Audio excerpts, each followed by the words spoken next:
Hi అండి, welcome back to అమ్మ చేతి మధురం. ఇవాల్టి వీడియోలో స్ట్రాబెర్రీ కస్టర్డ్ పౌడర్ తోటి స్ట్రాబెర్రీ ఐస్ క్రీమ్ని తయారు చేసుకుందాము. కరెక్ట్ కొలతలతోటి ఈ విధంగా పర్ఫెక్ట్గా మీరు కూడా ట్రై చేసి చూడండి. క్రీమీగా ఉండే స్ట్రాబెర్రీ ఐస్ క్రీమ్ని బయట తెచ్చుకునే దానికంటే ఇంకా టేస్టీగా ఇంట్లోనే తయారు చేసేసుకోవచ్చు. ఎలా తయారు చేయాలో చూద్దాము. స్ట్రాబెర్రీ ఫ్లేవర్లో ఉండే కస్టర్డ్ పౌడర్ అన్ని సూపర్ మార్కెట్లో అవైలబుల్ ఉంటుంది. మిక్సింగ్ బౌల్లో 2 టేబుల్ స్పూన్ల వరకు ఈ కస్టర్డ్ పౌడర్ని తీసుకుని పక్కన పెట్టుకుందాము.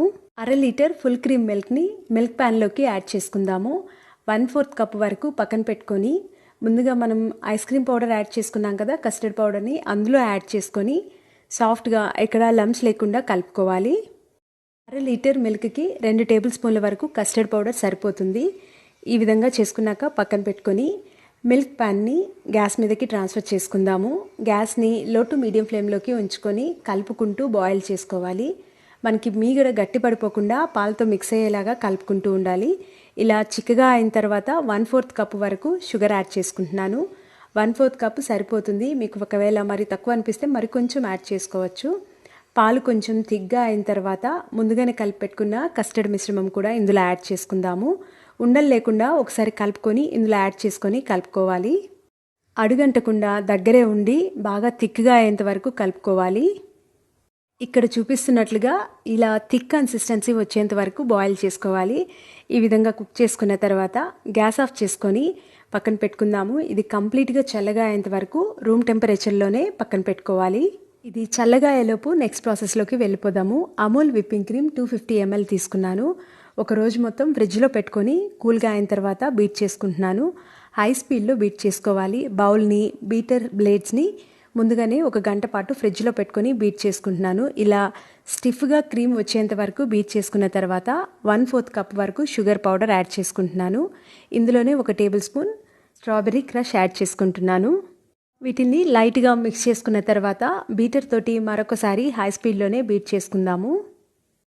ఇవన్నీ బాగా మిక్స్ అయ్యి కొంచెం క్రీమ్ స్టిఫ్గా వచ్చేంత వరకు మిక్స్ చేసుకున్న తర్వాత అంటే బీట్ చేసుకున్న తర్వాత మనం ముందుగానే కస్టర్డ్ ఐస్ క్రీమ్ తయారు చేసుకున్నాం కదా, చల్లగా అయిన తర్వాత ఇందులో మిక్స్ చేసుకోవాలి. కస్టర్డ్ పొడి యాడ్ చేసిన తర్వాత పాలలో ఎక్కువసేపు ఉడికించుకోవడం వల్ల ఇలా థిక్ కన్సిస్టెన్సీ వస్తుంది. అందుకే కస్టర్డ్ పౌడర్ని మిల్క్తో మిక్స్ చేసుకునేటప్పుడు లమ్స్ లేకుండా చూసుకోవాలి. అలాగే పాలతో పాటు ఉడికించుకునేటప్పుడు కూడా ఉండకట్టకుండా అడుగు మాడిపోకుండా జాగ్రత్తగా చేసుకుంటే మనకి ఫ్లేవర్ కానీ కన్సిస్టెన్సీ కానీ పర్ఫెక్ట్గా వస్తుంది. మరొకసారి ఈ విధంగా బీట్ చేసుకున్న తర్వాత మధ్యలో స్పాచులా తోటి మిక్స్ చేసుకుంటూ హై స్పీడ్లోనే బీట్ చేసుకోవాలి. క్రీమ్ స్టిఫ్గా అయ్యేంత వరకు బీట్ చేసుకున్న తర్వాత ఈ విధంగా ఐస్ క్రీమ్ సెట్ అవుతుంది కదా. ఇప్పుడు ఫాయిల్ షీట్తో కానీ ట్రాన్స్పరెంట్ కవర్తో కానీ క్లోజ్ చేసుకొని 2 గంటల పాటు డీప్ ఫ్రిడ్జ్లో పెట్టుకుందాము. 2-3 గంటల తర్వాత మనకి ఐస్ క్రీమ్ కొంచెం థిక్గా ఉంటుంది కదా, మరొకసారి బీటర్ తోటి బీట్ చేసుకుందాము. ఇలా రెండోసారి బీట్ చేసుకోవడం వల్ల మనకి క్రీమీ టెక్స్చర్ అనేది చాలా బాగుంటుంది. ఐస్ క్రీమ్నంతా స్పాచులా తోటి బాగా కలుపుకొని 5-6 నిమిషాల పాటు హై స్పీడ్లోనే బీట్ చేసుకుందాము. చూసారు కదా, ఇలా క్రీమీ టెక్స్చర్ వచ్చేంత వరకు బీట్ చేసుకోవాలి.